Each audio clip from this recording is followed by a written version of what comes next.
नमस्कार, अस्सलाम वालेकुम। आयज कोनाडी गांवांत आमची ईद मनयली गेली। ताका सगळ्यान पयलीं सबंद आमच्या गोव्याक आनी सबंद भारत देशाक आज ईद उल अजहा बकरी ईद मुबारक अशी सगळ्या शुभकामना दिता आनी सगळ्यांचे स्वागत करता।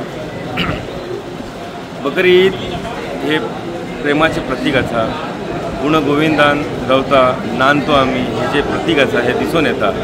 सबंद आमच्या ह्या कोनाडी गांवाची मस्जिद आसा, सुन्नी ख्वाजा मस्जिद।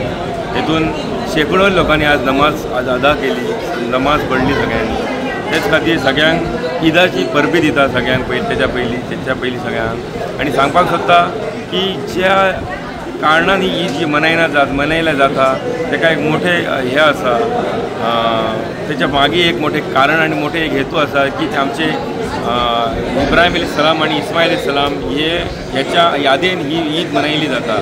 त्याच्या कारण तेंचे ह्या गोष्टी आमचे खूप प्राचीन काळापासून ते ईदाची वैशिष्ट्य आसा, ते लोक आज कंटिन्यू करत आसा।